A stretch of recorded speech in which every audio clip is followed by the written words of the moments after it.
Bonjour à toutes, bonjour à tous et bienvenue pour cette inauguration de la deuxième catégorie de la chaîne, à savoir les à l'origine. Voilà, je vous le rappelle un petit peu parce qu'encore une fois vous êtes peut-être nouveau, pour célébrer le lancement de la chaîne, qui est une chaîne dédiée à Halo. Vu qu'Halo, le chiffre symbolique c'est 7, pendant les 7 premières semaines, chaque semaine on inaugure au moins une nouvelle catégorie. Et aujourd'hui donc l'à l'origine. À l'origine c'est quoi? Alors c'est une vidéo, on va dire que c'est un peu comparable à un petit reportage qui va se focaliser sur un sujet bien particulier, qui aura un rapport plus ou moins étroit avec la saga Halo, forcément. Et comme son nom l'indique, il aura entre autres pour but de revenir à l'origine du thème abordé. À l'origine, quoi. Bon. Et pour inaugurer cette catégorie, et donc rester dans le thème des premières semaines de lancement, avec l'opération On remet les bases, est-ce qu'il existe un meilleur moyen que de revenir sur l'origine même de la saga Halo? Non, on est bien d'accord, je pense pas non plus. Dans ce cas, allons-y sans plus tarder et découvrons la manière dont est née l'une des franchises les plus mythiques du jeu vidéo. Ah, tu vas faire une vidéo sur Call of Duty? Ta gueule! Excuse-moi, faut pas non plus dire des conneries. Donc, à l'origine, il faut savoir que le jeu Halo n'était pas du tout destiné à être ce qu'il est aujourd'hui. Et quand je vous dis pas du tout, c'est vraiment pas du tout. Enfin, oui, d'un point de vue de l'univers, science-fiction, oui, ok. Pour le reste, Bon, pour mieux comprendre ce que je veux dire, il faut remonter dans les années 90. Oui, tout à fait. Une époque où certains d'entre vous n'étaient même pas encore nés. Plus précisément, fin 1997. Un studio de développement nommé Bungie Software commence à se faire une petite place dans le monde du jeu vidéo avec une franchise de FPS sur Mac appelée Marathon. Bungie est alors connu pour créer des jeux qui, contrairement à leurs concurrents, misent énormément sur la profondeur de l'histoire avec des scénarios réellement riches. Et ça marche, les jeux cartonnent. Le succès est tellement au rendez-vous qu'ils ouvrent un second studio pour cette année, travaillant en simultané sur 2 jeux. L'un d'entre eux est Myth, un RTS médiéval.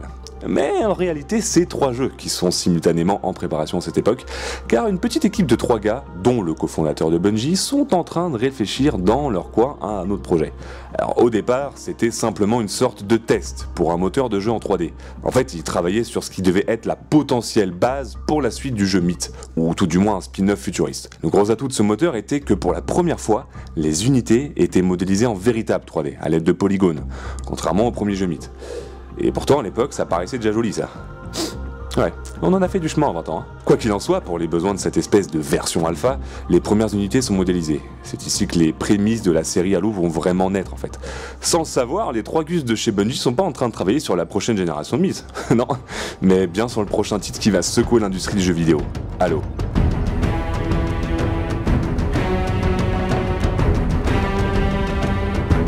Marines, Scorpion, Warthog, les premiers éléments clés sont déjà là. Pourtant, il n'était à ce moment toujours pas question d'une nouvelle franchise, même pas d'un FPS. D'ailleurs, j'interromps cet épisode pour vous faire un petit quiz comme ça improvisé. À votre avis, à part le fait qu'il s'agit de nourriture, quelle est la suite logique entre une personne qui veut ouvrir une crêperie, puis une pizzeria, puis un kebab? Oui, a priori pas grand chose. Et bien c'est pourtant ce que Bungie a fait. Enfin, non, ils ont jamais voulu se lancer dans la restauration, Je suis pas en train de vous révéler leur désir secret de sortir un fast-food de cacahuètes. Mais disons que c'était plutôt une métaphore. Dans le cas de Bungie, il faudrait parler de rapport entre le fait de vouloir faire un RTS, un TPS et un FPS. C'est pourtant pas la même chose. Pourquoi Bungie voulait se lancer dans la télé câblée? Quoi? T'as parlé de TPS, non? Hein? Mais t'es qui déjà, toi? Je suis Jean-Philippe Lélite. Voilà. Ah bah ouais, ça va m'aider, ça. Non mais si TPS c'est pas le câble, c'est quoi alors? Bon, je sens qu'il faut que j'intervienne. Ah super, vous êtes encore beaucoup comme ça? Ça ne sera pas long, mais il est important que les spectateurs comprennent bien de quoi on parle. Et puis, si je peux un peu étaler ma culture au passage, ça fait chaud au cœur. Alors, RTS, c'est en fait l'acronyme de Real Time Strategy Game. En français, jeu de stratégie en temps réel. Globalement, c'est le type de jeu en vue aérienne qui se base sur la guerre, dans laquelle vous devrez gérer des troupes et combattre d'autres unités. Il s'oppose au jeu de stratégie tour par le fait que tout se passe en direct. Si vous mettez 20 ans à faire vos choix, vos troupes se seront déjà fait exterminer depuis longtemps en gros. TPS correspond à Third Person Shooter, ou jeu de tir à la 3e personne. Il s'agit donc d'un jeu de tir, quel étonnement, dans lequel la caméra filmera votre personnage de derrière ou du dessus. Les angles peuvent varier, mais l'essence même de ce type est d'avoir une vue extérieure, contrairement au FPS. Signifiant First Person Shooter, jeu de tir à la première personne, il s'oppose au TPS par le fait que toute l'action se déroule en vue subjective, c'est-à-dire au travers des yeux du protagoniste. Oh, je comprends mieux maintenant. Merci madame. De rien, je suis là pour ça. Ouais, bah si maintenant vous pourriez ne plus être là pour ça, ce serait cool, parce que moi j'ai un à l'origine à finir, au passage, Merci. Bon, maintenant que vous avez toutes les clés en main, voyons pourquoi ces 3 genres sont reliés par Halo. Alors je parle de Halo, mais à l'époque, il n'était toujours pas question d'une nouvelle franchise. Mais la petite équipe qui est en train de se constituer autour de ce projet réalise bien vite qu'il pourrait s'agir de bien plus qu'une version d'essai pour le prochain mythe. Plus le temps passe, plus les idées fusent, et plus ils veulent aller loin. Créer de nouvelles unités, de nouvelles armes, inventer de nouvelles mécaniques de jeu. Marcus Leto, le directeur créatif de l'équipe, commence alors à dessiner les concept art de ce que pourraient être les nouveaux véhicules et créatures. Avec toute cette suite d'événements, c'est donc naturellement que ce projet est vite devenu un jeu à part. Si bien qu'à l'E3 1999, lors de la conférence réservée à la presse, il ne présente pas ce projet comme une quelconque suite, mais bien comme un nouveau titre. Peu de choses sont montrées, et encore moins expliquées, on sait juste qu'il s'agit d'un RTS, qu'il se situe dans un monde de SF, et que son nom de code est Blam. Avec un point d'exclamation, oui. Alors pourquoi Blam ?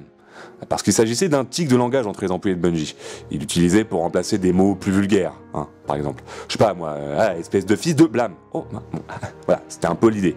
Et au fur et à mesure que le projet grandissait, ils étaient à la base partis sur Armor, principalement dû à une des unités d'humains qui se battaient avec les Marines. Vous savez, qu'ils étaient dotés de grosses armures vertes, avec une visière un peu dorée, voilà, vous voyez un peu le genre. À l'époque, ils avaient reçu le doux nom de Super Soldier. Mais bon, on sait tous que ce sera pas celui qui sera conservé, heureusement. Mais Armor était trop générique, et pas assez évocateur pour un jeu de ce type. Et d'ailleurs, je cite, Armor était un titre acceptable, mais assez fâcheux. Voilà, ça donne un peu l'idée. Du coup, ils ont décidé de trouver un nom de code, provisoire, encore plus nul que Armor, à leurs yeux, afin de se pousser à le changer un jour pour le nom final. Vous voyez un peu comment ça fonctionne chez Bungie. Et d'ailleurs, une des autres pistes, en dehors de Armor ou de Blam, c'était Monkey Nuts. Ce qui peut vouloir dire coucougnette des singes. Mais visiblement, Blam a été conservé pour la conférence presse. Allez savoir pourquoi. Mais comme nous le savons tous, même si le jeu Blam était initialement prévu pour être un RTS, l'avenir va en faire autrement. Ouais, quelque chose allait changer la donne. Avec leur nouveau moteur graphique, les développeurs s'amusaient un peu à rapprocher les caméras des unités, de plus en plus, principalement de leur vision low cost de Master Chief, pour se sentir plus au cœur de l'action en fait. Et en voyant ça, un des programmeurs de chez Bungie a été piqué par une curieuse idée en fait. Et si on pouvait contrôler uniquement une unité, un seul personnage? Et en quelques coups de code, poum poum poum, il se retrouve à vadrouiller sur les vases étendus offertes par les maps, à faire un peu n'importe quoi, entre autres être au volant du Warthog. Et là, commence un agglutinement qui se fait rapidement autour de l'écran. Fun, enthousiasme, fou rire, voilà ce que provoque cet instant de jeu dans les studios de Bungie. À ce moment, l'idée devient une évidence. Blam doit être un jeu d'action à la troisième personne et non plus un RTS. Suite à son annonce à la presse, le projet crée l'engouement, chez les joueurs comme chez les développeurs d'ailleurs, qui continuent alors à inventer de nouvelles armes, des maps, et des éléments qui deviendront le symbole de la franchise, comme par exemple, je sais pas moi, au hasard, un anneau géant, qui était cassé dans cette version. Nous sommes maintenant en juillet 1999, et une opportunité énorme s'offre à Bungie. Un de leurs nouveaux membres, ancien employé de chez Apple, leur dit qu'il peut leur arranger un truc avec Steve Jobs. Ouais, parce que voilà, monsieur va à la piscine tous les samedis soirs avec lui, bon, bref, ils se connaissent bien quoi. L'idée c'était de leur donner la possibilité de présenter leur jeu pour la première fois en public lors de son discours à la Macworld de New York, 2 semaines plus tard. Ayant prévu de sortir le jeu pour PC et Mac à la fois, l'occasion était trop bonne pour passer à côté. Ah oui, sauf que le jeu était pour l'instant optimisé pour PC et pas du tout jouable sur Mac. Donc voilà, c'est bien joli tout ça. Mais qu'est-ce qu'ils vont bien pouvoir montrer à cette conférence C'est donc en à peine 2 semaines qu'ils ont fait en sorte de préparer un trailer lisible sur Mac. Mais avant tout, fallait trouver un nom potable pour le jeu. Manquant de temps, ils ont fait appel à une agence marketing pour leur prêter main forte. Plusieurs propositions ont été faites. Au départ, c'était Covenant qui a été retenu. Le logo était en conception quand Paul Russell a dit non. Non, je suis pas d'accord, Covenant c'est nul, ça sonne mal, ça a pas de sens quoi. Du coup, lui il arrive et dit je propose Halo. Alors au début, il y a eu quelques discussions, tout le monde n'était pas d'accord, mais au final, c'est là-dessus que l'équipe s'est arrêtée. Le nom c'est ok, maintenant place à la réalisation d'un trailer lisible sur Mac. Enfin, un trailer lisible, mais sans le son. Enfin, ça, ils s'en rendront compte seulement 4 jours avant la conférence. Alors, ils appellent Martin O'Donnell, leur compositeur, le vendredi pour lui dire hey mec, on aurait besoin d'une musique assez sympa là, d'ici là mardi, il y aurait moyen que tu nous fasses ça? Alors là, Martin, il leur dit ok les gars, mais faut quoi? Ça raconte quoi l'histoire? Ah on sait pas ce que ça raconte l'histoire. Ah c'est bien, mais dites-moi un peu plus quand même. En gros, c'est ancien, épique et mystérieux. Voilà, il balance ces 3 mots-là, et en gros, démerde-toi avec ça. Alors là, il est dans sa voiture, Martin, il revient chez lui, il réfléchit dans sa voiture, et puis il dit bon, ok, alors ancien, mystérieux... Ah, il commence un peu, il se dit, je sais pas, moi, ancien, le côté ancien, ça me rappelle les chants grégoriens, les chants qu'il y a dans Halo, du coup. Et donc il commence à chanter tout seul dans sa voiture, à faire non, c'est les merdes, et En fait, sans le savoir, à l'arrache comme ça dans sa petite bagnole, sur l'autoroute ou sur les embouteillages je ne sais où, monsieur est en train de créer le thème emblématique de la série Halo. Voilà. Il rentre chez lui, il appelle son collègue et dit mec, demain il faut qu'on se capte, il faut qu'on fasse un gros brainstorming, on doit faire une musique d'environ 2 minutes, 3 minutes à envoyer à Bungie avant mardi. Ok. Samedi il se voit, brainstorming, il voit tout ce qu'il y a à voir, lundi enregistrement en studio, mardi le CD est envoyé à New York. Boum. Sauf que l'histoire raconte qu'une personne aurait marché sur la boîte contenant le CD et l'aurait cassé. Mais bon. Martin était en route avec une copie du CD, donc monsieur a sauvé la mise. Enfin oui, on parle bien d'un CD en fait, parce que ça veut dire que la musique allait être lancée indépendamment de la vidéo. Et comme si ce petit tour de passe-passe ne suffisait pas, le trailer sur lequel Bungie travaillait non-stop depuis une semaine n'était pas stable. Et il y avait presque une chance sur 2 pour que la vidéo crache en plein milieu de la présentation. Ah, sauf qu'il s'était pris tellement en retard que le rendu de la vidéo avait été fini le jour même pendant leur trajet en avion. Donc pas de second essai possible, là c'était ça ou rien. On peut d'ailleurs le sentir lors de son intervention que le membre de Bungie n'est pas serein. D'un autre côté, entre le CD qu'il devait discrètement lancer en appuyant sur espace et espérer que ça soit synchronisé avec l'image, et la vidéo foireuse, ouais, ça peut se comprendre. Je pense que moi aussi j'aurais été un peu nerveux. D'ailleurs, je vous laisse imaginer un peu la situation si ça avait foiré. Et donc tout de suite, le premier trailer du jeu qui va tout révolutionner. Pourvu que ça marche, pourvu que ça marche, pourvu que ça marche.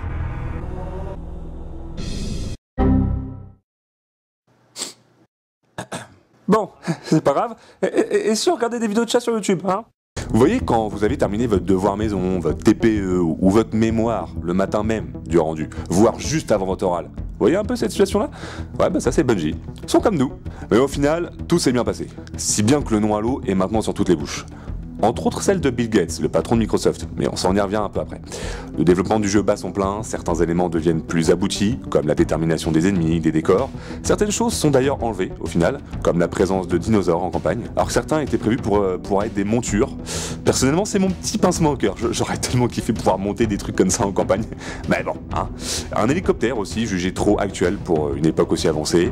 Une machette également, oui, une machette, c'est prévu une machette. Donc c'était Indiana Halo, quoi. Bon. Mais le plus gros changement apporté au jeu à ce stade fut à propos du gameplay. À force de rapprocher la caméra toujours plus proche du personnage, quelques essais de vue à la première personne sont réalisés, notamment pour le zoom du sniper. C'est là que Jason Jones lança le pavé dans la mare. Eh, si on en faisait un FPS? Alors là, tout de suite, clivage dans l'équipe, une partie était en mode c'est obligé, c'est bon, normal, et une autre partie de l'équipe était pas du tout pour. Sauf que voilà, après quelques essais, il n'y avait plus de doute, c'était la chose à faire. En vue subjective, le jeu prenait une autre ampleur. Tout devenait plus immersif, et jouer à Halo était alors encore plus fun. La vue à la troisième personne serait cependant conservée pour les séquences en véhicule par exemple. Donc on en revient à notre trio crêpe, pizza, kebab. Halo sera finalement passé du genre RTS au TPS, pour finalement devenir un FPS. Un parcours tout à fait normal, bien entendu. Et des surprises, il en reste encore un paquet pour cette saga, qui n'en est qu'à ses balbutiements. À commencer par un certain Bill Gates, que j'ai évoqué un peu plus tôt, qui a mis en relation Bungie et Microsoft dans le but de faire une proposition. La proposition est simple. Si on était copains, on vous aide à financer le jeu, et en échange, Halo devient une exclue Microsoft. Enfin, et quand je parle d'exclus, c'est pas pour PC, hein, mais bien pour le projet sur lequel ils travaillent en secret depuis un bout de temps, la Xbox. Le reste de l'histoire est un peu plus connu. Halo deviendra avec la première trilogie la série phare de la console et même l'un des jeux les plus adulés de tous les temps. Il aura instauré de nouvelles bases, créé des codes, repoussé certaines limites. Pour autant, ça veut pas dire que le chemin pour en arriver là fut facile à partir de la sortie du premier jeu. Oh non, loin de là. Mais ça, ce sera pour un autre épisode. Et ouais, c'est fini pour aujourd'hui pour ce premier épisode d'Halo Origins. J'espère que ça vous aura plu, que vous aurez appris des choses. Bref, que la vidéo vous aura intéressé.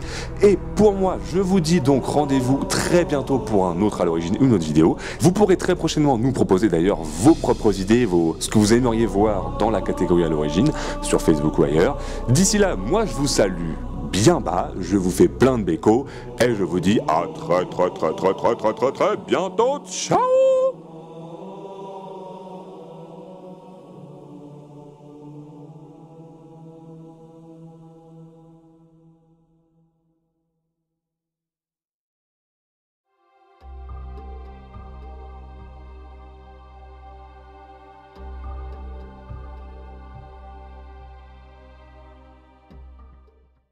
Hello?